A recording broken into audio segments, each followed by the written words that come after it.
close your eyes and let the room around you dissolve into the silence of an ancient desert night. Before the sun rises over the Nile, you are no longer a person of the modern world. You are the spark of a forgotten empire. Tonight, the heavy gold of a crown is waiting for your brow, and the history of two lands is about to rest upon your shoulders. We are drifting back nearly 3,000 years, to a time when the Black Pharaohs rose from the south to reclaim the glory of Egypt. This is not a story you are merely hearing, it is a life you are about to inhabit. You are Piye, the visionary king of Kush, standing at the pivotal moment when the tide of power reversed and turned the tables on history's greatest empire. Feel the modern world receding, its noise replaced by the distant, rhythmic lap of the sacred Nile against stone docks.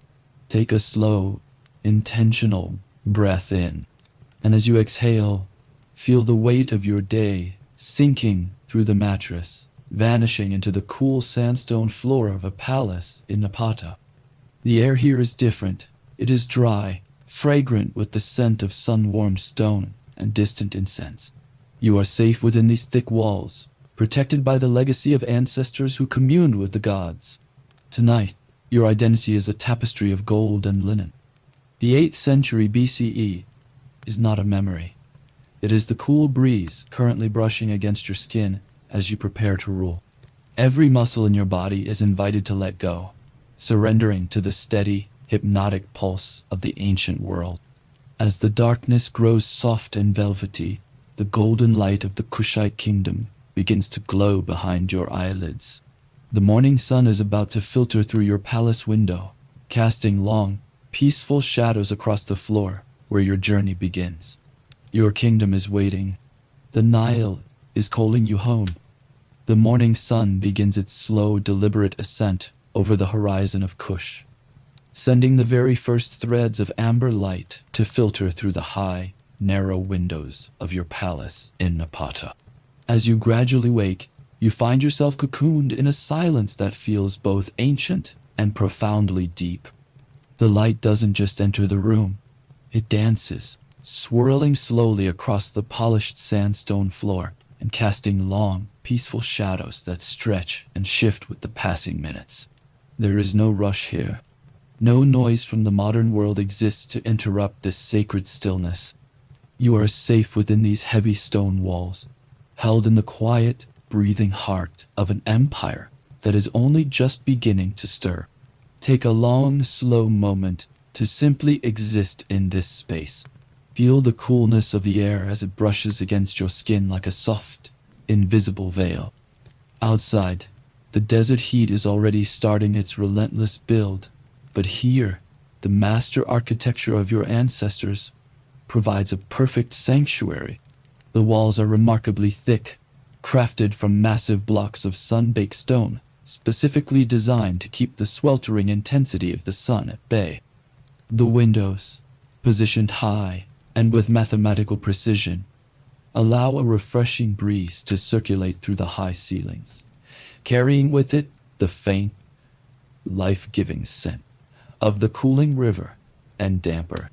Listen closely, and you can hear the gentle, hypnotic flowing of the Nile just beyond the palace grounds. It is a low, rhythmic hum, the very pulse of the land that sustains your people and your divine power. This sound has been the constant backdrop of your life for generations, a steady reminder of the eternal harmony between the Kingdom of Kush and the earth itself. Let that sound anchor you now. Let it pull you deeper into a state of relaxed, heavy awareness as you lie perfectly still, watching the tiny dust motes dance in the golden beams of light that lean against the walls. As you shift your weight ever so slightly, you feel the exquisite craftsmanship of the bed beneath you. To call it a bed is far too simple. It is a magnificent, ornate sleeping platform, a masterpiece created by the greatest artisans of your realm. Your fingers trail along the edge of the frame, meeting the cool, smooth texture of precious dark ebony inlaid with intricate, delicate patterns of shimmering gold and polished ivory. You are resting upon the finest linens imaginable, woven so tightly and treated with such care that they feel like cool water against your skin. Every curve of the wood, every glint of the gold, was fashioned to provide you with ultimate comfort, reflecting the divine status you carry even in your dreams. Notice how your body feels entirely supported, almost weightless, upon this royal platform. Your legs feel heavy, sinking into the soft layers of fabric, and your shoulders release their last lingering tension into the coolness of the linens. The room is spacious, the air is airy and vast, designed to give your spirit the room it needs to expand and breathe. In this palace, you are protected not only by stone and silent sentries, but by the very atmosphere of peace that has been cultivated here over centuries. There is a sense of timelessness in these halls, a feeling that the ancient past and the quiet present are woven together into a single, unbreakable thread of gold. The coolness of the room acts as a shield, creating a private world where you can slowly gather your strength before the duties of the crown begin to call your name. You are the sacred bridge between the gods and the people, and this morning, that connection feels remarkably strong and clear. There is no anxiety in this awakening, only a steady, calm realization of the destiny that flows through your veins. You are Piye, and the world is waiting for the quiet authority of your presence. The silence of the room is eventually broken by a movement so faint it is almost a whisper, a sound felt rather than heard. A personal servant enters the chamber, moving with a practiced, silent grace that honors the sanctity of your rest. He keeps his head bowed low, his presence a quiet, humble acknowledgement of the immense power you embody. He does not speak loudly, for he knows the value of your morning stillness. "Great One," he murmurs, his voice a soft, melodic echo in the cool stone room. "The day awaits your divine presence." You stretch slowly, feeling the warmth of life beginning to flow back into your limbs, yet that deep, underlying sense of calm remains untouched. You rise from your inlaid bed, your feet finally meeting the cool, solid sandstone of the floor as you prepare to step into the morning. The rituals that will transform you from a man into a living God are waiting just beyond the threshold. The day is new, the light is growing, and your journey through the sacred halls of power is ready to unfold, one quiet step at a time. The ritual of your morning begins not with the sound of human voices, but with the soft, melodic trickling of water. You stand perfectly still in the very center of the room, feeling the solid sandstone floor beneath your bare feet.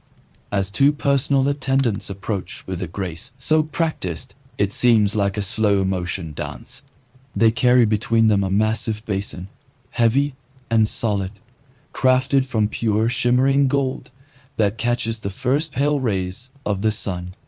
Within this sacred vessel lies water drawn directly from the heart of the Nile, the eternal lifeblood of your kingdom, considered holy by every soul, from the lush delta in the north to the jagged southern cataracts.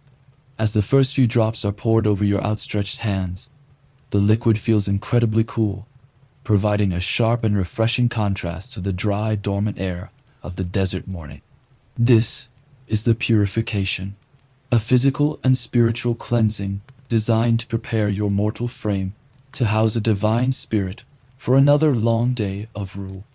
The water flows over your skin, washing away the last remnants of sleep and the lingering, hazy shadows of the night.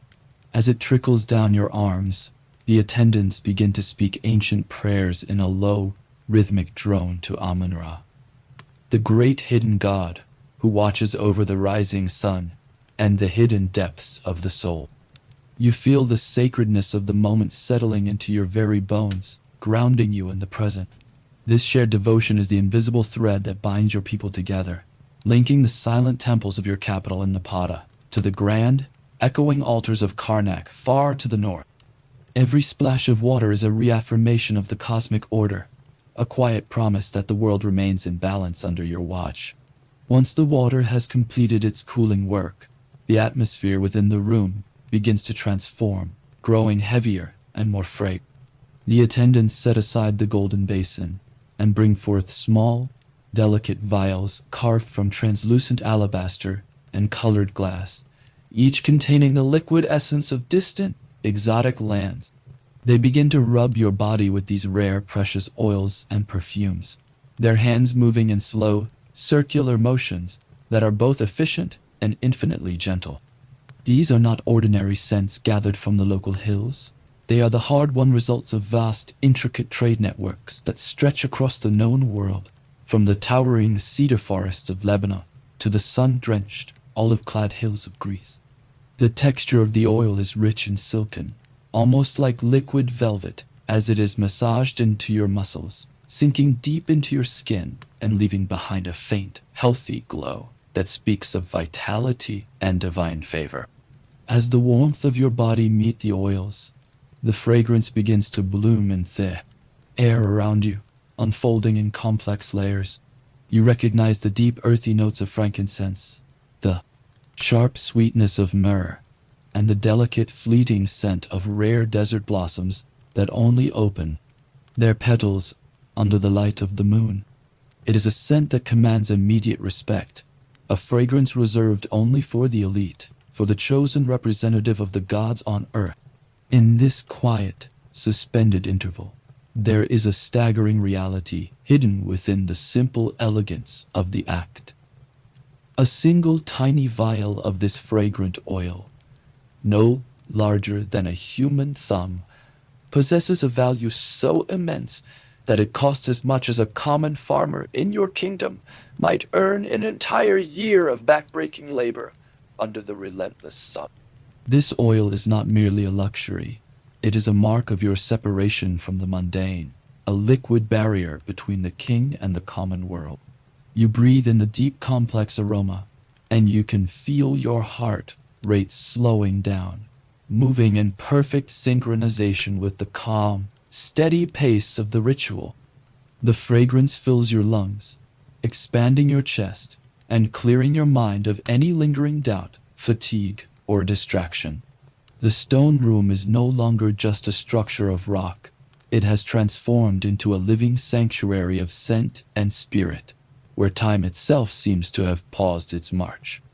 The soft, hypnotic murmur of prayers continues, a hum that vibrates through the cool air and seems to echo the distant sound of the river outside.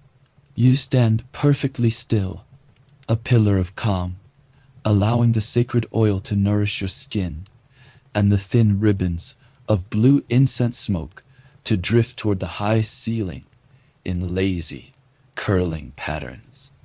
Every sensation, the coolness of the vanishing water, the warmth of the rubbing hands, the weight of the scent, is a reminder that you are set apart by divine choice. You are the vessel of Ma'at, the guardian of truth and balance.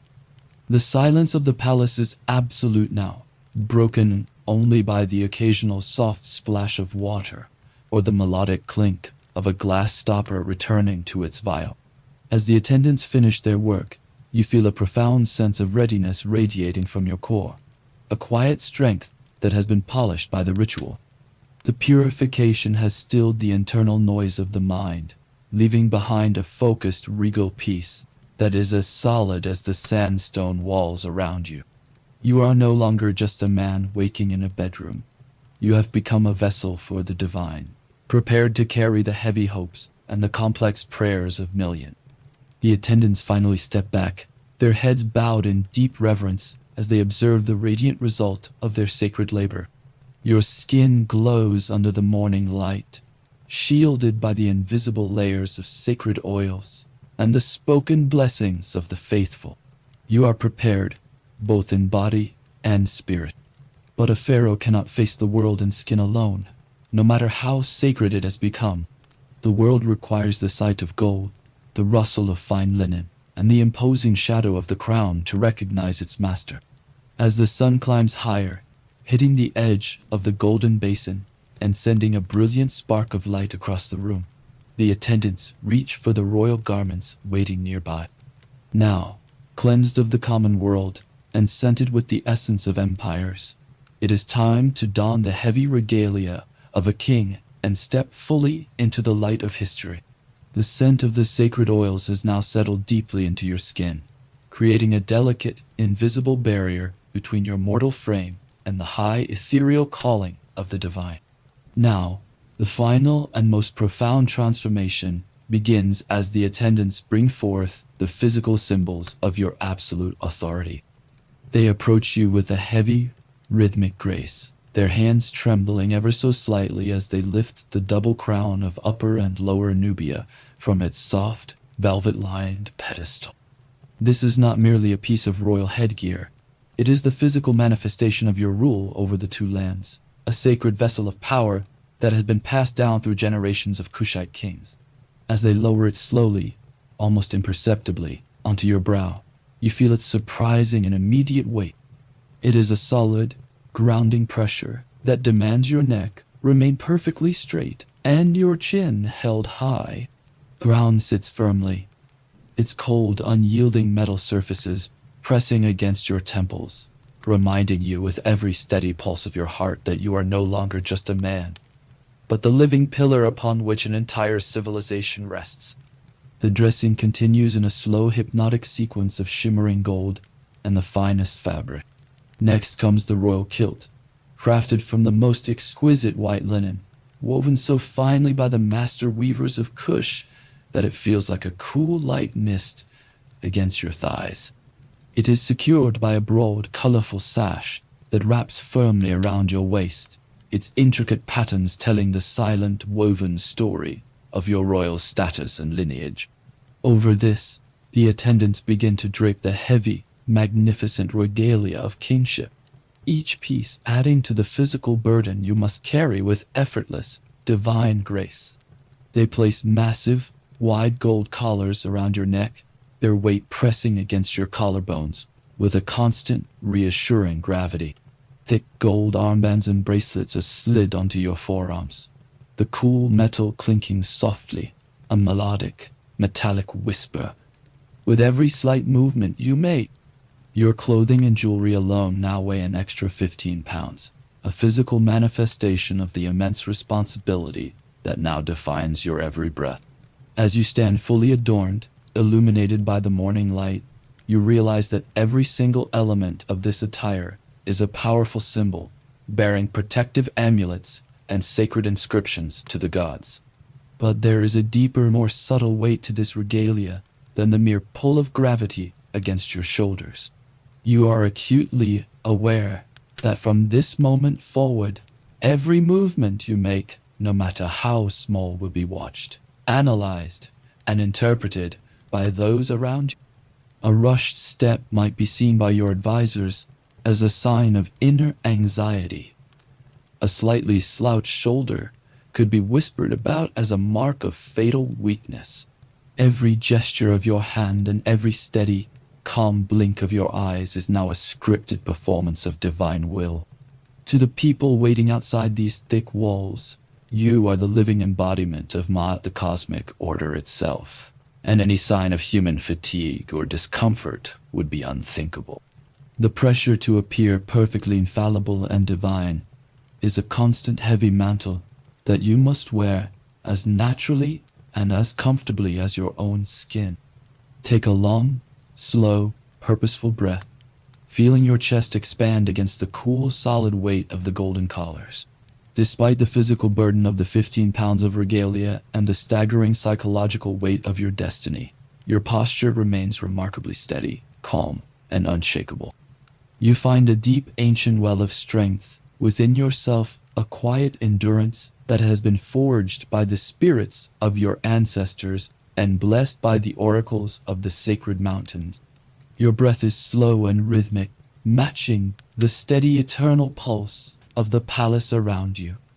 You have accepted this burden not as a hardship to be endured, but as a sacred duty to restore balance to a world that has fallen into the shadows of chaos. The weight does not crush you. Instead, it anchors you to the earth, giving you a sense of profound purpose and unshakable stability. Imagine the feeling of the gold against your skin, the cool, smooth metal slowly warming as it absorbs your body's heat. Feel the texture of the fine linen, its crispness providing a subtle structure to your form. As you stand in the center of the room, you are a statue of living gold, a monument of flesh and spirit, designed to withstand the test of time. The silence in the chamber is profound, broken only by the faint, distant sound of the Nile and the rhythmic breathing of your attendants. They move around you with ghost-like stillness, their heads bowed in a reverence that borderlines on fear. This is the reality of your existence. You are beloved, yet you are isolated by the very majesty that protects you. The air in the palace is cool and carries the faint scent of the Nile's damp earth, a grounding element amidst the overwhelming fragrance of your royal perfumes. You feel the strength in your legs, the power in your core, and the clarity in your mind. Every piece of jewelry, from the heavy armbands to the delicate finger rings, is a tether to the divine realm, ensuring that you remain connected to the gods even as you deal with the complexities of human governance. You are ready. The purification is complete, the dressing is finished, and the spirit of the pharaoh has fully descended upon you. You turn slowly, with a majesty that feels innate, your gold sandals clicking softly and rhythmically against the sandstone floor, as you begin your deliberate walk toward the palace exit. A pharaoh never hurries, for time itself seems to bend and slow to your measured regal pace. Your attendants fall in around you in a silent, protective formation, their footsteps a faint echo to your own as you move through the cool, echoing corridors. The light from the high windows catches the brilliant, blinding flash of your golden armbands, sending sparks of light dancing along the stone walls. The transition from the private, silent sanctuary of your chamber to the public, grand stage of the empire is nearly complete. You can feel the anticipation building in the air, a heavy vibration of power that resonates through the very stones of the palace and into the soles of your feet. You are moving now toward the great hall, a place of soaring columns and ancient, watchful shadows where your military commanders and high advisors are already gathered in hushed, nervous expectation. There, beneath the eternal gaze of the gods painted upon the walls, the maps of the north are spread out across stone tables, and the future of two great empires is waiting to be decided by your single word. With each measured step, the weight of the crown feels more natural, a part of your very being, as you prepare to step into the brilliant light of the council and change the course of history forever. You pass by columns carved to resemble the papyrus plants of the river, their capitals reaching toward the high ceiling, as if to touch the sky. The paintings on the walls depict your ancestors, the kings who came before you, their eyes watching your progress with silent, ancient approval.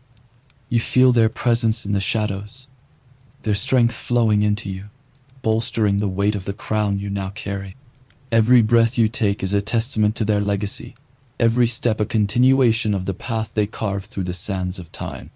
As the doors to the great hall loom ahead, two massive slabs of cedar inlaid with bronze, you pause for a heartbeat. The world beyond those doors is loud, complex, and demanding.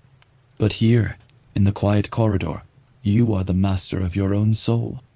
You settle the weight of the gold once more, feeling the solid pressure of the double crown. You are Piye. You are the chosen of Amun. And today you will lead your people into a new dawn.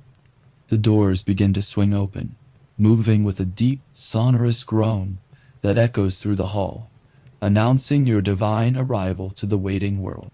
As the massive cedar doors move with a deep, sonorous groan that echoes through the vastness of the palace, you step into the great hall. This is a space so immense and silent that it feels like entering another world entirely, a sanctuary where time itself seems to slow its relentless march. Overhead, the ceiling is supported by a magnificent forest of stone columns, their capitals intricately carved into the likeness of open papyrus plants that reach toward the heavens, mirroring the lush life that flourishes along the distant riverbanks. High, strategically positioned windows allow long, slanted shafts of golden light to pierce the cool dimness of the hall, illuminating the vibrant, ancient paintings that adorn the walls in a soft, ethereal glow. There is a profound, heavy stillness here, a quietude that invites deep, contemplative thought and the settling of ancient wisdom into the soul. Your military commanders and high advisors are already gathered in the shadows, falling prostrate in a wave of silent, rhythmic reverence as your regal presence approaches the throne. The throne in itself, a masterpiece of dark ebony and shimmering gold with arms ending in powerful protective lion heads, waits in the center of the hall to receive the divine weight of your person. You take your seat with a deliberate, measured grace, feeling the cool, solid surface of the ebony beneath your hands, and at your quiet command, the council rises like a slow tide. The focus of the room shifts immediately to a large stone table where maps drawn on delicate, aged papyrus are spread out, detailing the complex geography of the lands to the far north.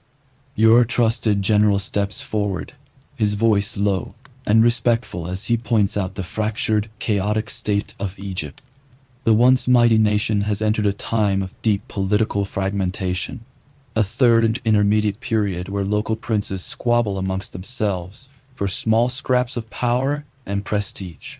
You look down at the ink marks representing the great cities of Memphis, Thebes, and Heracleopolis, each currently controlled by a different faction, each a symptom of a sacred land that has lost its central heart and its way. For centuries, Egypt had been the dominant force in the world, sometimes ruling over your own Nubian territories. But now the tables of history have turned.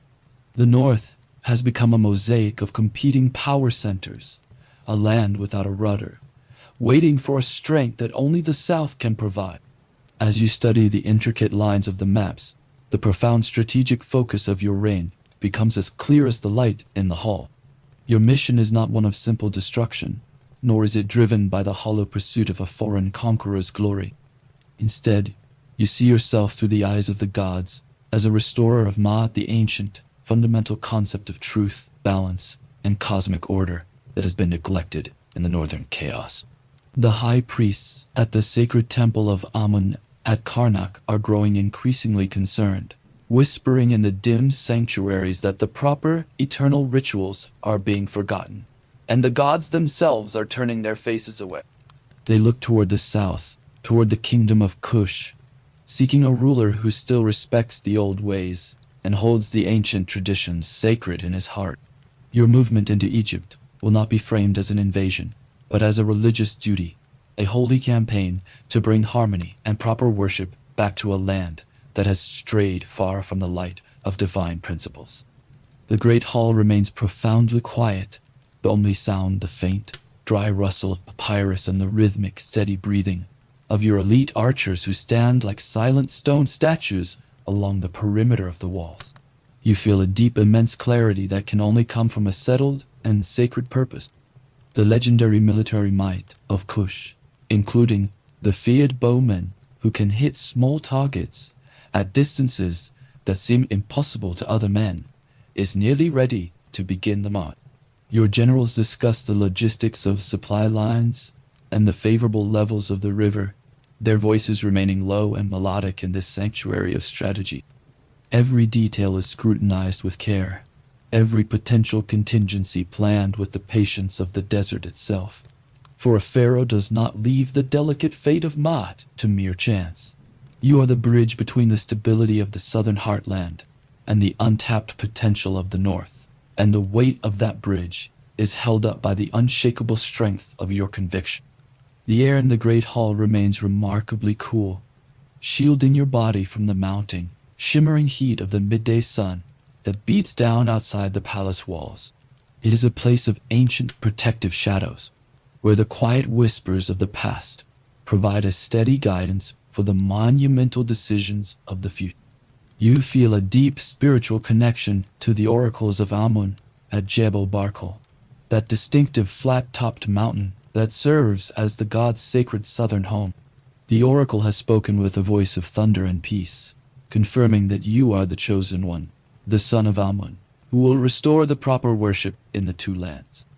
This divine endorsement is the final, essential piece of the journey, providing you with the absolute quiet confidence needed to lead thousands of souls into the great unknown of the north.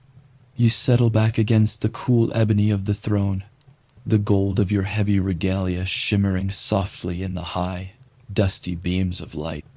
The maps spread before you are no longer just ink on papyrus. They have transformed into a vivid vision of a unified empire stretching from the deep green heart of Africa all the way to the blue Mediterranean Sea. The planning is complete, the strategic focus is set in stone, and the immense destiny of the 25th dynasty is beginning to pull at the tide of history like the moon pulls at the river. The chief steward approaches with a silent bow, signaling that the final preparations have been made and the city is ready. You nod once, the heavy double crown remaining perfectly steady upon your brow. The oracles have spoken, the stars have aligned in their celestial paths, and the great Nile is rising to meet the height of your ambition. It is time for the fleet to sail, and for the long-awaited call of the North to be answered at last. With a final solemn nod from your throne, the heavy silence of the great hold is replaced by the expansive, open air of the riverbank, where the true heart of your journey begins. Outside, the great Nile stretches toward the infinite horizon, a vast and ancient ribbon of liquid silver shimmering under the intense midday sun, waiting with a patient, watery strength to carry your royal destiny northward. You step onto your royal barge, a true marvel of Kushite craftsmanship, feeling the gentle, rhythmic sway of the hull as it settles deeply into the cooling current. Around you, thousands of ships, a veritable forest of cedar masts and white linen sails, begin their journey downstream, moving in a slow, perfectly synchronized procession that seems to harmonize with the very pulse of the earth itself. There is a profound, hypnotic peace in this massive movement, a steady, effortless gliding through the water that invites your mind to drift and your tired body to surrender its full weight to the sun-warmed wooden deck. As the fleet moves further from the familiar shores of Napata, the landscape begins to tighten and change, and the river's long song transforms from a low, steady hum to a rhythmic churning roar that vibrates through the timber of your ship. You are approaching the cataracts, those legendary and treacherous sections of the Nile where massive, ancient rocky outcrops rise like jagged, dark teeth from the swirling depths of the water. Here, the silver surface breaks into a chaotic, mesmerizing dance of white foam, deep whirlpools, and swirling eddies, creating a natural labyrinth of stone and mist. Your royal pilots, however, move with a calm, ancestral confidence that has been passed down through generations of river kings. Their hands remain steady on the massive steering oars, navigating the narrow, dangerous channels with the precision of a hawk in flight. You watch the water rush past the hull in a relentless, foaming flow of energy that has carved these rocks over millions of years, yet your barge remains remarkably stable. A small, floating sanctuary of royal order amidst the beautiful, natural wildness of the rapids. There's a hidden, powerful truth in these churning waters that brings a quiet, knowing smile to your lips as you watch the white spray catch the golden light. For centuries, the Egyptians to the north have looked at these violent, impassable rapids and felt a deep, unshakable sense of security, believing in their hearts that no large army or massive fleet could ever successfully navigate such a treacherous and lethal barrier. They viewed the cataracts as a divine wall of stone and water, an impassable guard that made their borders invincible to any threat rising from the southern lands. But they did not account for the enduring Kushite spirit, nor the intimate, sacred knowledge your people possess of the river's ever-shifting moods. What they saw as a violent dead end, you see as a gateway. What they feared as destruction, you navigate as a path of sacred destiny. To them, the river was a shield. To you, the river is a road, a silver path leading you toward the unification of two worlds. Close your eyes now and focus your entire being on the repetitive sound of the journey. Beyond the distant roar of the falling water, there is the steady hypnotic beat of the oars, thousands upon thousands of wooden blades dipping into the heavy water in perfect rhythmic unison. Dip, bite, pull, dot, release. Dip, push, pull, duck, release. It is a rhythmic hypnosis, a heartbeat for the entire fleet that echoes the slow, steady rise and fall of your own chest. The sound is deep, hollow, and woody, a percussion of the soul that vibrates through the deck and into the soles of your feet, grounding you in the relentless forward motion of the current. Over and over, the oars meet the water, creating small, swirling whirlpools of foam that vanish as quickly as they appear, leaving only the long, silver wake of your passage behind. The rhythm becomes your world, a steady cadence that requires nothing from you but to exist and to move with the water. The air over the river is significantly cooler here, carrying a fine, refreshing mist that settles on your skin like a soft, invisible veil of silk. The shorelines of the Nile slide past, in a slow, repetitive blur of deep green palms, golden dunes, and ancient mud brick villages, a shifting tapestry of color that requires nothing from your eyes but a soft, unfocused, and peaceful gaze. You feel the heavy gold of your jewelry warming against your skin, its constant weight becoming a comforting, grounding anchor as the barge continues its hypnotic, effortless glide. There is no yesterday and no tomorrow on the sacred river. There is only the eternal now, defined solely by the sound of the oars and the infinite silver flow of the great Nile. You are drifting through the veins of the ancient world, a divine force returning to a land that has forgotten the feel of a steady, righteous hand at the helm. As the days turn into nights and the nights turn into days, the journey becomes a sequence of light and shadow, water and sky. Sometimes the wind dies down, and the only sound is the rhythmic chanting of the rowers, a low-frequency drone that lulls the senses into a deeper state of relaxation. Other times, the fleet must pause, the soldiers and sailors working together to partially unload the ships and drag them through the shallow, sandy channels with heavy ropes of braided hemp. This, too, has its own rhythm, the collective strain of 1,000 men, the rhythmic thud of feet on the riverbank, and the slow, agonizingly beautiful movement of the great wooden hulls through the golden silk. Even in labor, there is a profound sense of order and peace, a shared purpose that binds every man in the fleet to your divine will and to the water beneath them. The river begins to widen even further now as you leave the jagged stones of the cataracts behind. The narrow rocky canyons of the south open up into the vast, fertile, and emerald green floodplains of Upper Egypt. The air grows slightly more humid, smelling of damp, rich earth, blooming white lotus flowers, and the sweet smoke of distant village fires. You stand at the prow of your barge, the warm wind catching your fine linen robes and the colorful sash of your office, as a new silhouette begins to rise from the shimmering, heat-hazed horizon. It is Elephantine, the ancient stone sentinel and the traditional, sacred border between your Kushite homeland and the northern realm of Egypt. The first Egyptian city is coming into view, its magnificent temples and sun-bleached towers glowing like dying embers in the soft purple twilight, signaling to the world that your arrival is no longer a whispered prophecy, but a solid, undeniable reality. The journey through the water is slowly transitioning into a journey through the hearts of men, and the Silver River has brought you exactly where you were always meant.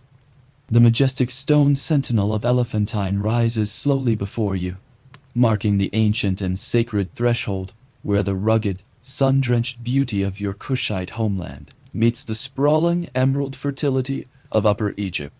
As your royal barge glides silently into the deep, cooling shadow of the city's towering pylons, the air around you feels perceptibly different thick, with the heavy scent of river mud, blooming white lotus, and the quiet, nervous anticipation of a land standing at a historic crossroads. You stand perfectly still at the prow, the solid gold of your regalia catching the last, flickering amber rays of the setting sun, looking out at the Egyptian garrison prepared upon the ancient walls. This is the first true test of your divine mission, the critical moment where the concentrated power of the South first touches the fractured, squabbling reality of the North.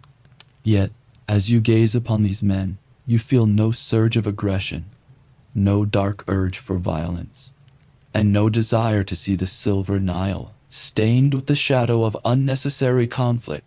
You move with a deliberate and unhurried grace, calling your royal herald to your side, as the entire fleet holds its rhythmic, hypnotic position in the cooling current. Your instruction to the city is simple, resonant, and filled with a profound calm. You come not as a foreign destroyer or a hungry conqueror, but as a restorer of that fundamental, divine, and cosmic order that has been neglected for too long in the chaos of divided princes. You offer them a path of mercy, a quiet invitation for the city to recognize you as the chosen son of Amun, the one true God whom both of your peoples have revered for countless generations. You grant the local garrison commander a generous amount of time to consult with his superiors, showing a patient, royal restraint that ripples like a cooling wave through your own ranks and the city alike. This is the path of mercy, a slow and steady gathering of loyalty that relies on the immense weight of your character and your piety rather than the cold sharpness of your bronze blades. By the following dawn, as the first light of Ra touches the temple tops, the heavy gates of Elephantine swing open, moving not with the harsh groan of defeat, but with the soft, long-awaited sigh of a deep and collective relief. You enter the captured city with a measured, peaceful step, ensuring your thousands of soldiers remain perfectly disciplined, respectful of every local shrine, every private home, and every sacred tradition. This pattern begins to repeat itself with a beautiful rhythmic consistency as the fleet continues its hypnotic journey further northward. City after city witnesses the overwhelming, silent might of your forces and chooses, with a sense of clarity, to submit to your divine authority. There is a profound and comforting reveal in these silent, bloodless surrenders. These people are not yielding out of a simple, hollow fear of your legendary archers. Instead, they are surrendering because they are profoundly weary of the endless squabbling of minor lords, and seek the unshakable stability, the justice, and the sacred peace that only your unified rule can provide. Allow yourself to sink deeply into the profound moral comfort of this realization as you lie back and listen to the river. There is a vast, cooling peace in knowing that the sacred order of the world is being restored through wisdom, through diplomacy. Feel the last traces of tension leaving your shoulders as you realize that your divine purpose is being fulfilled with every peaceful negotiation, every respectful entry, and every oath of loyalty sworn in the quiet, sun-dappled shade of a temple courtyard. Your rule is bringing a healing, golden balm to a fractured and tired land, a steady, reliable pulse of justice that flows as consistently as the deep river beneath your royal barge. The world is becoming whole and harmonious once again, one city at a time, and you are the calm, steady center of this great and ancient restoration. The rhythm of the oars continues in the background of your consciousness dip, pull, to, release, carrying you further and further into the green heart of Egypt as the stars begin to claim the vast desert sky. The air is cool, fragrant, and still, a soft breeze carrying the distant, melodic chanting of priests from small village shrines along the muddy banks. You are the guardian of the sacred tradition, the true champion of the old ways, and the land itself seems to exhale in a long, quiet breath of gratitude as your shadow passes silently over the dark water. The journey is long, and the river is wide, but it is a path of light, a slow and majestic movement toward a harmony that was nearly lost to the sands of time. You stand in the pale moonlight, the silver river reflecting the quiet, immovable majesty of your form, knowing that your reputation for clemency and fairness is traveling ahead of you like the sweet, rising scent of incense. Those who submit to the divine order are treated with the highest honor, Their local traditions are respected, their ancient laws are upheld, and their officials are allowed to remain in their positions if they swear true and lasting allegiance to the unified crown. This is the true weight of a pharaoh, not the raw power to take a life, but the divine wisdom to preserve it, and the quiet strength to unite a divided people under a single righteous and holy will. As the northern constellations shift in their slow, celestial dance, and the river widens even further into the fertile plains, the air around the barge takes on a deeper, more resonant, and sacred quality. You are approaching the spiritual heart of the entire realm, the majestic city where the gods themselves are said to walk in the long shadows of massive stone forests. Thebes, the ancient and magnificent capital of divine power, is waiting just beyond the shimmering horizon. There, the high priests of Amun at Karnak are watching the river with bated breath, waiting to see if the king rising from the south is truly the one they have prayed for in their darkest hour. The path of mercy has brought you across hundreds of miles of water, but the true, ultimate confirmation of your royal soul awaits in the dim, silent sanctuaries of the holy city. The silver river finally guides your royal barge to the stone docks of Thebes, the majestic and ancient spiritual capital of the north. As the hull meets the quay with a gentle rhythmic thud, you are greeted not by the clash of bronze, but by the solemn, melodic chanting of the high priest of Amun and his white-robed attendants. The air here is thick with a different kind of power, a heavy, resonant sanctity that has accumulated over thousands of years within these sacred walls. You step off the barge, your gold sandals meeting the sun-warmed stone, and begin your slow, deliberate procession toward the great temple of Karnak. The high priest bows with a genuine, profound respect, his eyes recognizing in you a kindred spirit who understands the weight of the old ways. Together, you move away from the bright, shimmering heat of the river and into the deep, protective shadows of the temple's massive stone forests. As you enter the inner sanctuaries of Karnak, the world of the living seems to fall away, replaced by a cool, dim stillness that breathes with the presence of the gods. The air is heavy and sweet, saturated with the ancient scent of burning frankincense and kaifi that has permeated the very pores of the stone for generations. You walk through the hypostyle hall, where colossal columns soar upward like giant papyrus stalks, their surfaces covered in intricate, colorful reliefs that tell the stories of creation and divine order. The light filters through small, high openings in the ceiling, creating dramatic, dusty beams that illuminate the sacred spaces in a soft, ethereal glow.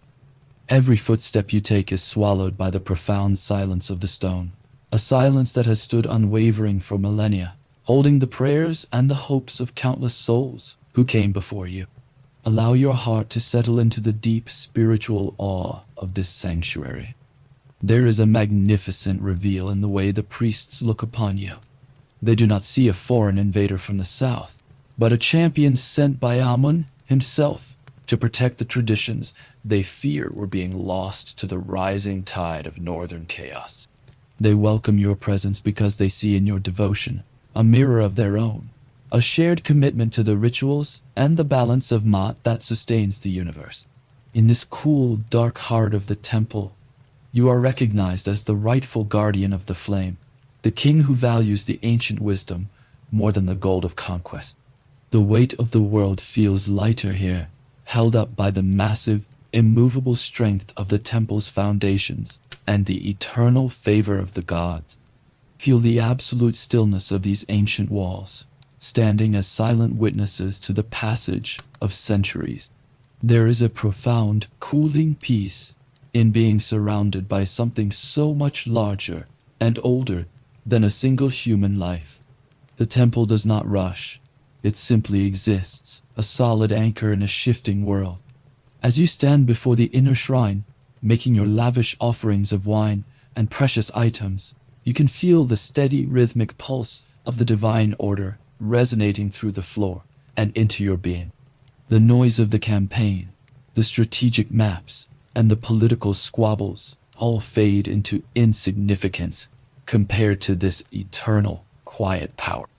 You are safe here, protected by the very gods you have vowed to serve, resting in the center of a spiritual harmony that has finally been restored. The ritual is lengthy and demanding, requiring you to stand in the same sacred position for long periods. Yet you feel no fatigue, only a deepening sense of focused, regal peace. The incense smoke curls around the high capitals in lazy, hypnotic patterns, drawing your gaze upward toward the hidden reaches of the ceiling. You are the living bridge between the earth and the sky, and in this moment, that bridge is reinforced with the solid, unbreakable strength of divine approval. The priests continue their low, resonant chanting, a sound that vibrates in your chest and lulls your mind into a state of deep, tranquil immersion. You have found the spiritual home you were seeking, and the gods have answered your devotion with their silent, powerful blessing. As the ceremony eventually concludes and the last echo of the prayers fades into the stone, you feel a renewed clarity and a quiet, unshakable strength. You have been confirmed in the eyes of the most powerful priesthood in the land, and your legitimacy as the restorer of order is now absolute. The path ahead is still long, and the greatest military challenges of the North are yet to come. But you move toward them with the absolute confidence of one who is guided by a higher will. The sanctuary has given you its peace, and the river is waiting once more to carry that peace forward. With the god's blessing firmly settled upon your brow like a second, invisible crown, you turn slowly and begin your walk back toward the light of the docks. Your royal barge is prepared, its sails white and ready to catch the wind as you prepare to continue your journey north toward the final, decisive challenge at Memphis. The spiritual heart of Egypt has spoken, and its voice will travel ahead of you, opening doors and calming hearts as you move to unite the two lands forever. The journey is no longer just a march of soldiers. It is a sacred procession of a king returning to his rightful throne. The northern campaign continues its steady, rhythmic push toward the ultimate unification of the two lands. But the true nature of your kingship is often revealed in the quiet moments between the great sieges. You have reached the significant city of Hermopolis, where the local prince, Namlot, chose to resist your divine authority behind high, fortified walls.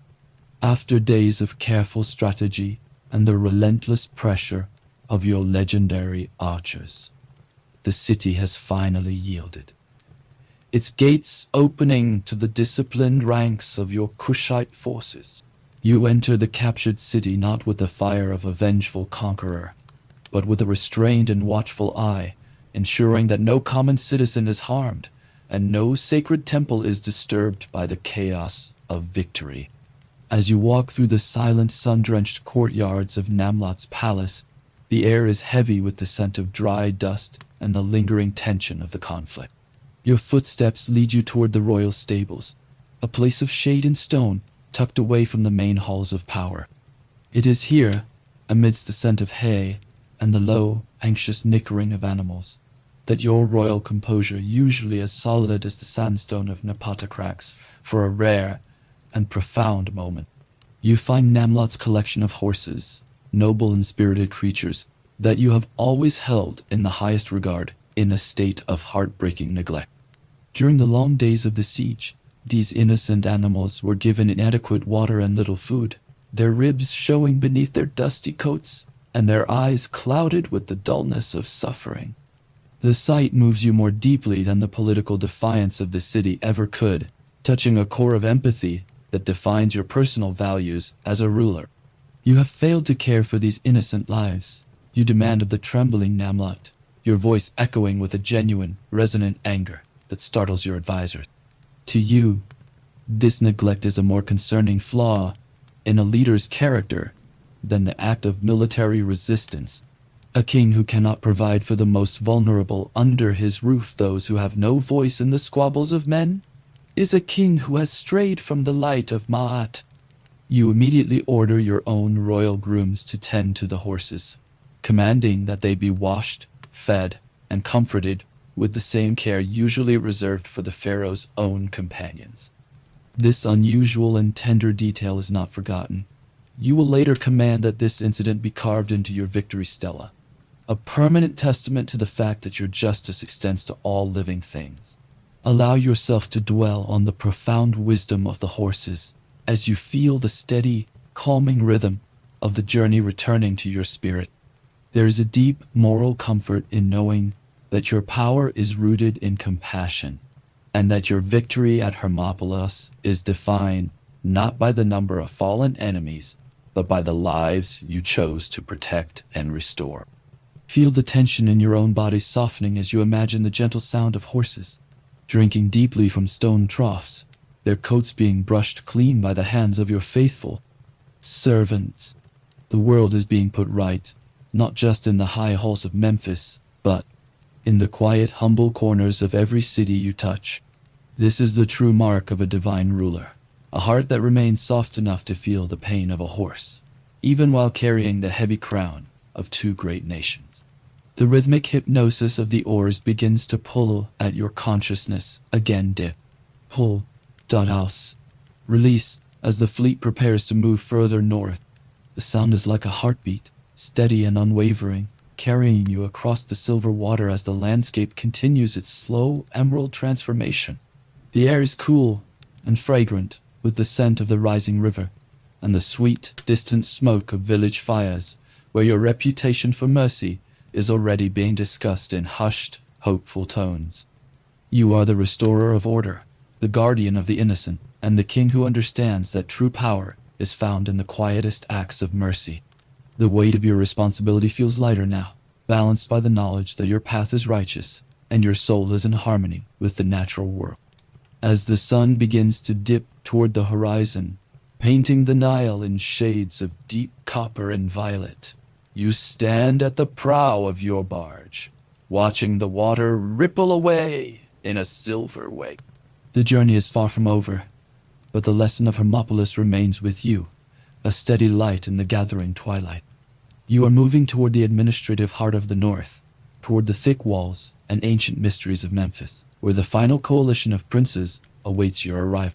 But you go there with the wisdom of the stables in your heart, knowing that a kingdom built on justice for the smallest among us is a kingdom that will stand for thousands of years. The stars begin to appear in the clear desert sky, their ancient light reflecting in the dark water like 1,000 golden amulets.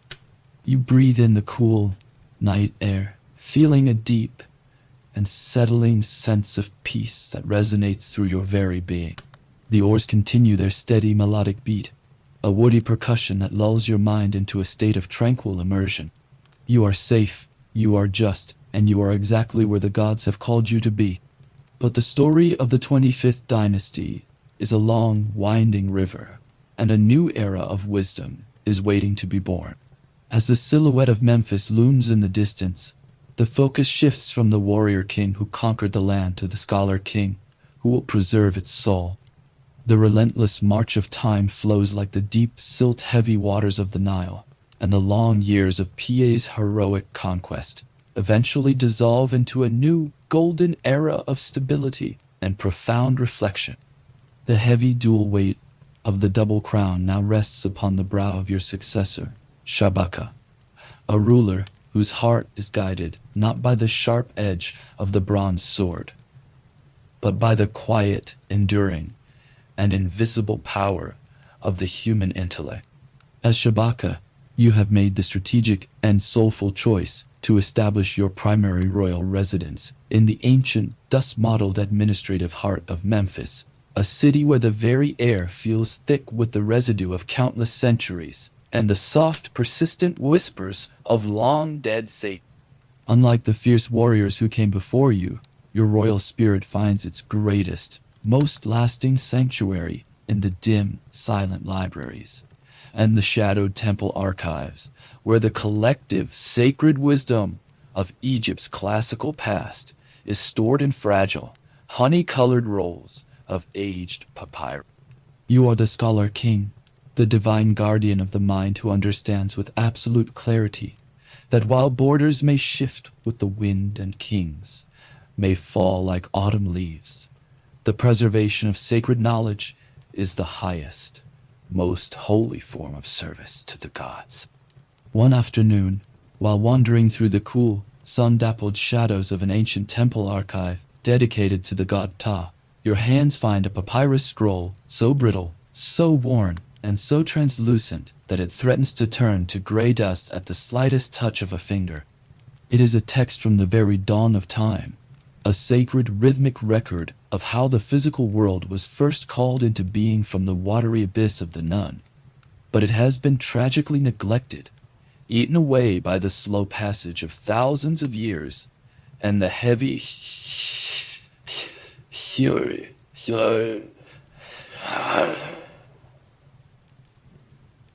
of the large harbor. A profound and urgent sense of duty settles over you. You simply cannot allow this vital voice from the ancestors to vanish forever into the cold silence of oblivion. You immediately commission the most skilled royal stonemasons to locate a massive slab of black basalt, the hardest, most enduring, and most light-absorbing stone in the entire kingdom, and you order the fading, holy words of the crumbling papyrus to be carved into its dark, polished surface for all of eternity. This magnificent artifact, which future historians will one day discover and call the Shabaka stone, becomes your greatest, most quiet legacy, a bridge of solid stone, stretching across the vast, echoing gulf of time. As you oversee the slow, meticulous carving in the temple courtyard, a magnificent and peaceful reveal begins to unfold within the sacred hieroglyphs. This stone preserves a profound, ancient theological truth known as the Memphite theology, which explains the deep mystery of creation in a way that feels as steady and as reliable as a heartbeat. It teaches the world that the great god Ta did not labor with his physical hands to build the foundations of the earth. Instead, he created everything that exists through the divine harmony of the heart and the tongue. The heart represents the infinite power of thought, intention, and silent dreaming, while the tongue represents the sacred power of speech, command, and vibration. The entire universe, with its stars and its sands, was first dreamed in the profound quiet of the divine mind, and then brought into solid, physical reality through the resonance of a sacred spoken word. Every mountain, every grain of golden sand, and every tiny ripple of the Nile began as a silent, invisible thought before it ever became a tangible, spoken truth. Take a long, slow, and intentional breath in, and let your own restless thoughts become as still, as dark, and as enduring as that polished slab of black basalt.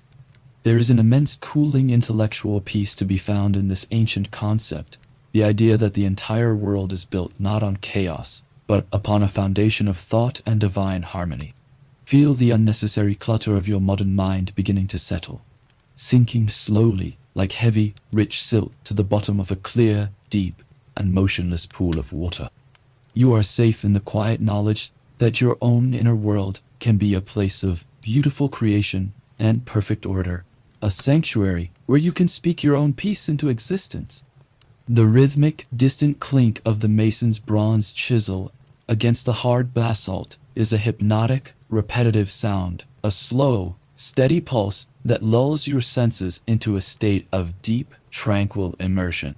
You are drifting in the mind of the Creator, where every word is a seed of peace.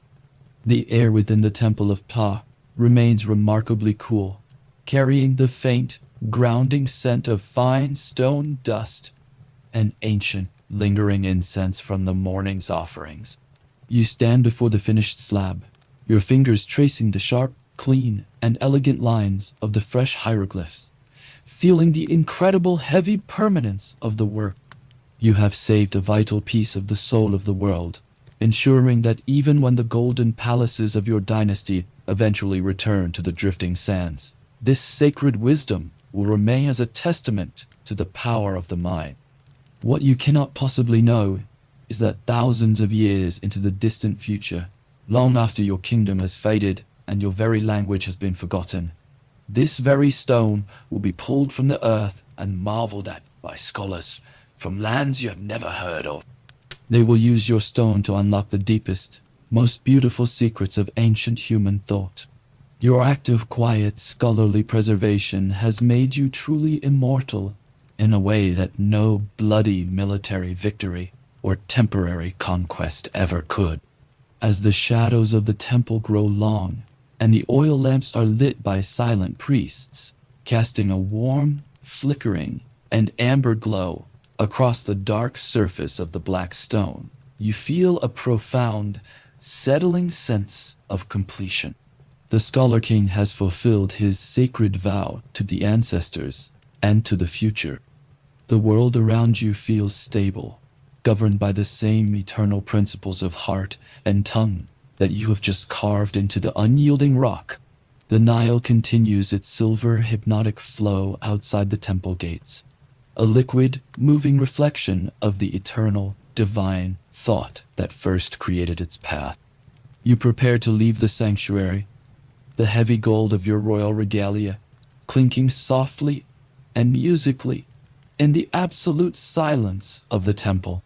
There is a deep, abiding comfort in the realization that while great empires may eventually crumble, and the names of even the fiercest conquerors may fade like autumn smoke, the words carved in stone and the eternal truths they hold remain forever. The intellect has triumphed over the march of time, and a new generation of monumental builders is already waiting in the wings to raise stone mountains that will touch the very stars of the southern sky. As the era of the scholars gently gives way to a new sun, the spirit of the dynasty reaches its absolute zenith under your successor, Taharqa. You step into his mantle as a young man, energetic and filled with a divine ambition that burns as bright as the midday sun over the sands of Sudan. While those who came before you established the foundation and preserved the sacred texts, you are destined to be the greatest builder of the entire Kushite line, a king whose vision will be carved into the very landscape of Africa. Your coronation takes place in the north, at Tanis in the Egyptian Delta, symbolizing your undisputed control over a unified empire that stretches from the Mediterranean shores to the fourth cataract of the Nile. As the crown is placed upon your head, you feel the weight not as a burden, but as a source of immense creative power. You are the living embodiment of Horus, the mediator between the gods and humanity, and it is your sacred duty to make the grandeur of the divine realm visible upon the earth. Imagine yourself standing in the great temple court of Karnak, dwarfed by the sheer scale of your own architectural ambition. Here, you commission a magnificent colonnade that defies the imagination, with massive stone columns soaring nearly 70 feet into the clear blue sky. Each column is topped with an open papyrus capital, so wide and grand that it seems to support the weight of the heavens themselves. As you walk between these stone giants, your fingers brush against the cool, exquisite relief carvings that cover every inch of their surface, depicting your communion with the gods. The scale of these monuments is meant to inspire awe, a physical reflection of a kingdom that has reached its peak of prosperity and cultural flourishing. From the delta to the southern heartland, your name is inscribed on columns, statues, and pylons that will stand as silent sentinels for millennia. Further south, at the foot of the sacred flat-topped mountain of Jebel Barkal, you push the boundaries of stone even further. Here, you do not merely build upon the earth, you carve directly into the living rock of the mountain to create the Temple of Mut. Inside the dim, rock-cut sanctuaries, the air is cool and still, carrying the faint scent of stone dust and the ancient presence of the divine consort. The reliefs here show you making offerings, your image forever merged with the sacred geography of your homeland. There's a profound sense of permanence in these structures, a feeling that as long as the mountains stand, the legacy of the Black Pharaohs will endure. You are not just building temples, you are weaving your dynasty into the very fabric of the earth. Yet, there is a magnificent and grounding reveal hidden behind this display of royal grandeur. While your name is immortalized in massive stone pylons, your building projects are not fueled by mere ego or the hollow pursuit of fame. Beneath the surface of your monumental constructions, you are quietly improving the lives of every ordinary person in your realm. You order the construction of sophisticated new irrigation systems, using the wealth of the empire to bring the life-giving waters of the Nile to parched fields that have been dry for generations. You dig deep wells in the harsh desert regions, securing trade routes and providing water for travelers and thirsty livestock alike. These pragmatic, compassionate works increase the productivity of the land and provide employment for thousands, ensuring that the prosperity of your reign is felt in the stomach of the farmer as much as in the heart of the priest. Take a long, slow breath and let your mind expand to match the scale of these monuments. Imagine the towering columns of Karnak at night, their shadows stretching across the temple floor as they reach toward the brilliant cold light of the desert stars. There is an immense cooling peace in this grandeur, the realization that human hands can create something that touches the eternal. Feel the weight of your own body settling into a state of deep, tranquil awe, much like the heavy stone foundations that support your temples. You are safe in the shadow of this greatness, protected by a king who understands that true power is found in the balance between the monumental and the practical, between the gods and the people. The air around you is still, carrying the distant, rhythmic sound of stonemasons at work, their chisels creating a steady, hypnotic cadence that echoes through the valley. You stand at the pinnacle of your power, a ruler of two worlds who has brought stability, religious revival, and unprecedented beauty to the land. The empire is vast, the temples are rising, and your name is whispered with reverence from the Mediterranean to the deep heart of Africa. You have raised the 25th dynasty to its highest glory, creating a legacy that future generations will struggle to even comprehend. But as you stand in the golden twilight, watching the sun set behind the silhouette of your rock-cut temples, a soft breeze from the northeast carries a faint, distant chill. Even as your stone monuments reach for the heavens, the shifting sands of international politics are beginning to stir. You feel a quiet, internal realization that every peak is followed by a slope, and every rising sun must eventually find the horizon. The grandeur of your building is a shield against the coming storm, a testament of stone that will have to withstand more than just the passage of time. The greatest heights of your power have been reached, and the path ahead is beginning to turn toward a challenge that gold and stone alone cannot answer. While the monumental stone mountains of Taharqa reach for the desert stars, the true heartbeat of the Kushite Empire resides far from the golden halls of power. We step away from the heavy weight of crowns and the echo of temple chants, drifting instead toward a small, quiet village nestled in the fertile green ribbon between the third and fourth cataracts. Here, the air is not thick with incense, but with the honest, grounding sense of damp earth and wood smoke. Imagine yourself standing before a simple, comfortable home built of sun-dried mud, bricks, a natural sanctuary that remains remarkably cool against the afternoon sun. The walls are thick, the packed earth floor is swept clean, and the flat roof waits to become a cool sleeping terrace once the moon rises. This is the world of the ordinary resident, where life is measured not by dynasties, but by the steady, patient rhythm of the seasons.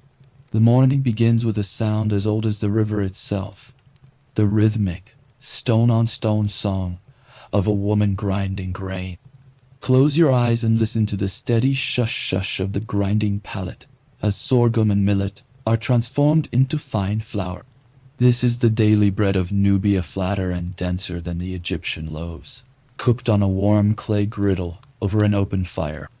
The smell of the toasting grain fills the small courtyard, a warm and nourishing aroma that signals the start of the day's labor.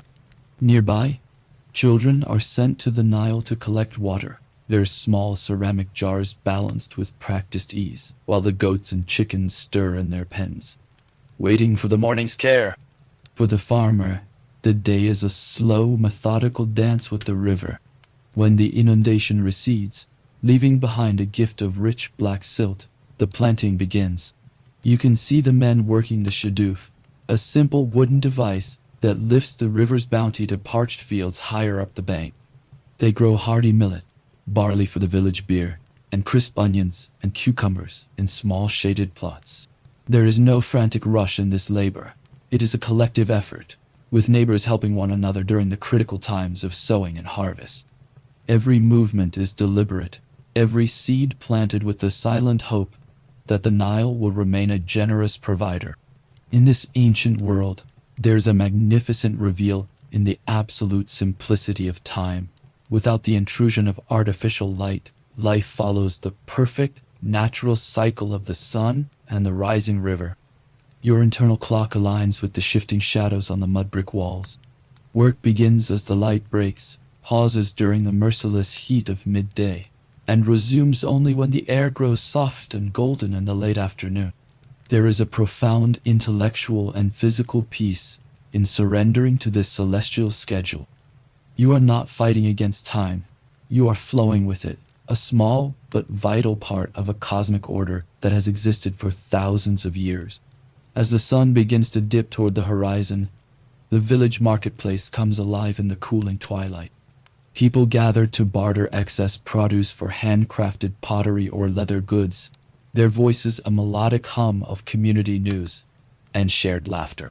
You might see a gold ring of standardized weight exchanged for a fine textile, a reminder that the wealth of the Kushite kings occasionally trickles down into these humble transactions. Even the beer shared at the end of the day, thick, nutritious, and sweet, is a staple that binds the community together, providing calories and comfort to everyone from the youngest child. Take a moment to listen to the soft, repetitive rustle of the palm trees as the evening breeze picks up, their fronds whispering secrets to the darkening sky. In the distance, you can hear the low, resonant lowing of cattle being led back to their enclosures, a sound that represents wealth and security in this pastoral land. The air is cooling rapidly now, the heat of the earth radiating back toward the stars.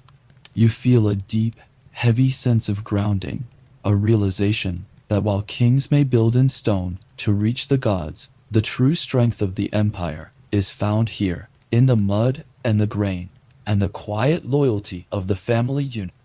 The evening meal is simple, more of the dense bread, perhaps with a stew of lentils or dried fish shared in the soft glow of a clay oil lamp. There is no lingering stress about the future, only the quiet satisfaction of a day spent in harmony with the land. Protective amulets of clay or stone, inscribed with the image of the lion god Apadamak or The, gentle goddess Isis, are touched for luck before the family retires to the rooftop. Under the vast, unfiltered canopy of the Milky Way, the boundaries between the human world and the divine realm seem to blur and vanish. As night fully falls on the village and the fires turn to glowing embers, the modern world feels impossibly far away. You are safe, you are fed, and you are part of a lineage that stretches back to the beginning of memory. The stillness of the desert night is absolute, broken only by the occasional cry of a night bird or the steady, eternal murmur of the Nile. In this darkness, the stories of the elders begin, narratives of gods, tricksters, and the great black pharaohs who rule the north, weaving the past into the present for the children who listen with wide, sleepy eyes. The day is done, and the wisdom of the ancestors is ready to guide you into your dreams. Leaving the quiet village and the scent of wood smoke behind, we return once more to the heart of the capital, entering the shaded, rhythmic sanctuary of the royal workshops in Napata. Here, the air is cool and still, filled with the industrious but peaceful hum of the kingdom's finest creators. In one corner, the master potters are at work, their hands coated in the fine, slick silt of the Nile as they shape the legendary Nubian ceramics. You watch as they finish a piece of the famous black-topped redware, a signature of Kushite artistry that has been perfected over thousands of years. The transition of color on the vessel from a deep, earthy crimson to a smoky, midnight black is achieved through a delicate dance with the fire, a secret technique of oxygen and ash. These jars are not merely functional, they are elegant, thin-walled sculptures, so perfectly balanced they seem to hum when touched. As you move deeper into the atelier, the soft woody sound of the pottery wheel is replaced by the delicate, high-pitched tink-tink of bronze hammers on gold. This is the realm of the goldsmiths, the men who transform the raw wealth of the eastern desert into the divine regalia of the pharaohs. You see a craftsman hunched over a small anvil, his fingers working with a precision that seems almost supernatural. He is crafting an intricate amulet, a miniature lion-headed protector representing the fierce god Abademek. Nearby, others are chasing the fine details into golden cobras and the sharp, watchful eyes of the falcon of Horus, their surfaces gleaming with a brilliance that reflects the desert sun. Every piece of jewelry being born here, the heavy, multi-layered collars, the hinged bracelets, and the delicate finger rings holds a magnificent and peaceful reveal. While it mirrors the grandeur of the north, Nubian jewelry was uniquely prized throughout the ancient world for its bold, sophisticated blend of traditional Egyptian motifs and distinctively African artistic sensibility. It possesses a certain stocky strength and a richness of color using deep blue, lapis lazuli, carnelian, and turquoise that sets it apart from any other culture. This is the art of a superpower that knows its own worth, a civilization that takes the best of the world and reshapes it into something entirely new and breathtakingly beautiful. Take a long, slow, and appreciative breath, letting your mind focus on the tactile beauty of these objects. Imagine reaching out and feeling the smooth, glass-like texture of a cold ceramic jar in your palms, its surface polished until it shines like dark water. Then, imagine the contrasting sensation of a heavy gold armband, warmed by the artisan's torch, its weight solid and reassuring as it rests against your skin. There is an immense cooling peace in this appreciation of craftsmanship, the realization that human hands can take the raw elements of the earth and turn them into a lasting harmony. Feel the tension in your own hands and fingers letting go, surrendering to the stillness of the workshop. The artisans work in a state of quiet immersion, their focus so absolute that the rest of the world seems to fade away. To them, and to you, these objects are more than just displays of wealth or skill. In the Kushite worldview, beauty is a form of protection. A finely wrought amulet is a shield for the soul, a perfectly turned jar is a vessel for the spirit. The workshop is a place where the physical and the spiritual meet, where the dust of the earth is elevated to the level of the divine. As the afternoon shadows begin to lengthen across the stone floor, the master craftsmen set down their tools, offering a silent prayer of thanks to Ptah, the patron of all creators.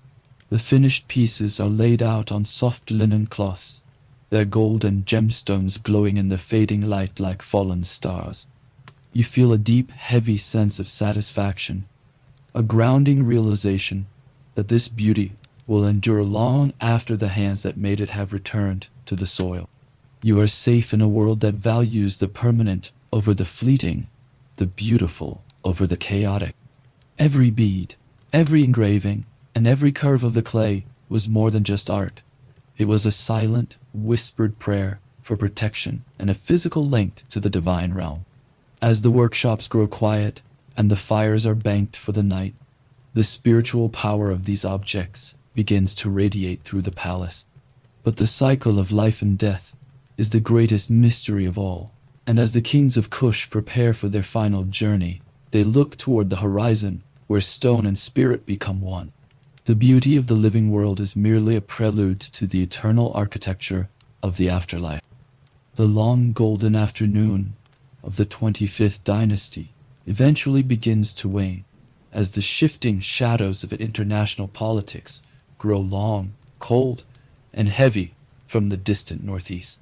You feel the profound, quiet melancholy of this historic departure as the Kushite kings and their loyal, disciplined forces begin the long, slow journey back to their southern heartland, leaving the unified empire of the two lands behind for a new chapter of existence. But as you cross the familiar, churning cataracts once more and enter the vast, shimmering deserts of your native Nubia, you realize with a calm heart that your spirit is not broken, only returning to the very soil and stone that first gave it life and purpose. The era of ruling Egypt from the north has come to its natural close, but the majesty, the culture, and the independent soul of the Kushite kingdom continue to flourish and deepen in the south, moving like the river itself toward a different kind of greatness. In this new era of southern focus, your architectural legacy takes on a hauntingly beautiful, slender, and elegant new form. The steep-sided pyramids of Meroe.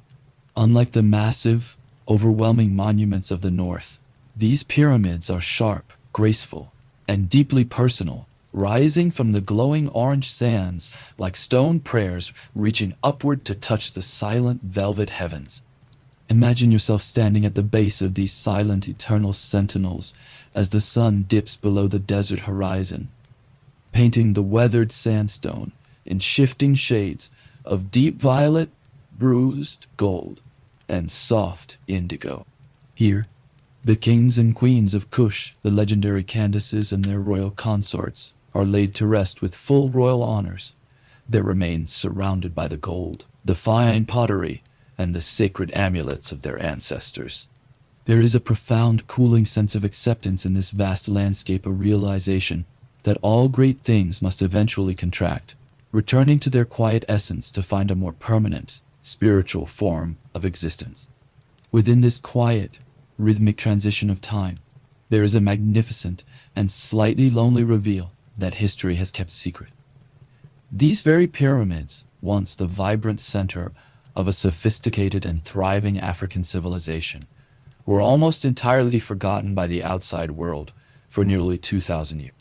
As the ancient trade routes shifted and the kingdom eventually declined into the shadows of the past, the relentless, shifting sands of the Sahara rose like a slow golden tide, partially burying the monuments and hiding the glorious story of the Black Pharaohs from the eyes of a changing world. They stood in absolute, majestic silence, guarded only by the dry desert wind and the watchful, eternal stars, their royal inscriptions slowly eroding under the sun until they were rediscovered by curious travelers centuries later. This long period of being lost was not a true disappearance, but rather a long, peaceful, and much-needed sleep-time, when the sacred stones could finally rest away from the noise of clashing empires and the heavy greed of men. Take a long, slow, and incredibly heavy breath, letting your mind settle deeply into the warm, sun-baked sand of the Nubian desert. Imagine the tactile feeling of that fine sand slipping between your fingers, dry, soft, and holding the day's golden warmth long after the sun has vanished behind the dunes. The desert is vast, ancient, and perfectly silent under the pale silver light of the rising moon, a landscape that requires nothing from your spirit but your quiet, surrendered presence. There is an immense cooling peace in this historical melancholy, a soft acceptance that time is the ultimate weaver, creating intricate patterns of rise and fall that are far beyond our small human control. Feel the weight of your own personal history and the lingering stress of your day dissolving into this vastness, sinking into the warm, dry earth like the solid foundations of a forgotten temple. You are safe in the long silence of the pyramids, protected by a history that has already been written in stone and a peace that has been earned through the passage of countless centuries. The air around the stone structures is cool now, a crisp and refreshing contrast to the residual warmth of the golden sand, and the only sound is the soft, rhythmic rustle of night. The wind as it dances between the sharp angles of the pyramids. You are drifting through the twilight of a magnificent empire, where the bright gold and the loud glory have been replaced by the quiet dignity of endurance and the cold beauty of the southern stars. The stories of Piye, Shabaka, and Taharqa are no longer commands shouted in a great hall. They have become whispers carried by the cooling breeze, echoes of a greatness that once united the ancient world from the deep green heart of Africa. You feel a deep, settling, and rhythmic sense of harmony with the passage of time, understanding with your heart that even in the ending of a dynasty, there is a quiet, majestic, and eternal grace. The Great Nile continues its eternal hypnotic flow just beyond the edge of the silent dunes, a dark liquid mirror reflecting the long silver path of the moon. It does not stop for the fall of dynasties, the shifting of borders, or the fading of languages. It simply moves forward with a relentless, watery grace, a constant pulse in a changing world. You are floating on that silver current now, moving effortlessly toward the deep, velvet darkness of the night, where all human stories eventually meet and merge. The history of the Black Pharaohs is not a closed book or a forgotten tomb, but a journey that began in the sacred water and returns, at last, to the water. As the last light of the day vanishes and the desert becomes a world of indigo, shadow, and peace, you feel a final, soothing release. The silent pyramids are your guardians now, their steep sides pointing toward the infinite. And as the river continues its tireless, silent journey through the dark, it carries you toward a rest that is as deep and as timeless as the stones of Kush. Your long and magnificent journey through the ancient world of the Black Pharaohs is now complete. You have walked through the cool sandstone halls of Napata, stood amidst the 70-foot columns of Karnak, and felt the rhythmic, hypnotic heartbeat of the oars against the silver Nile. The heavy gold of the regalia, the fragrant scent of the sacred oils, and the immense weight of the double crown have all faded away into the soft shadows of the night, leaving behind only a profound, hollow, and settling sense of peace. You are no longer a king, a conqueror, or a scholar. You are simply a soul at rest, drifting in the vast velvet silence of a history that has finally found its perfect balance. Look upward one final time toward the northern constellations, where the stars over the ancient pyramids of Nuri shine with the exact same cold, brilliant, and indifferent light they did 3,000 years ago. They have watched the rise and fall of every dynasty, the slow building of every temple, and the quiet, eternal sleep of every king who ever walked the banks of the river.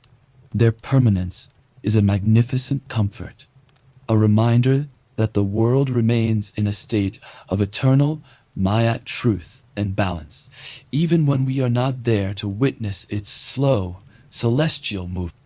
The legacy of the 25th dynasty is not just found in the broken stone or the buried gold. It lives on in the enduring, quiet memory of their wisdom, their piety, and their unique ability to bridge the worlds of Africa and Egypt.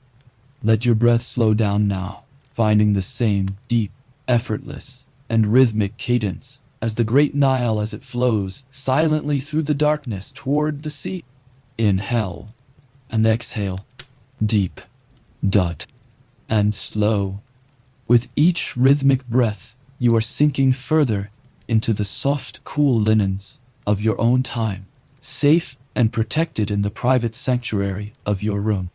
The noise of the centuries and the weight of the day have fallen away completely, replaced by a stillness so absolute it feels like the very heart of the ancient pyramids. The history of the world is no longer a weight to be carried or a puzzle to be solved.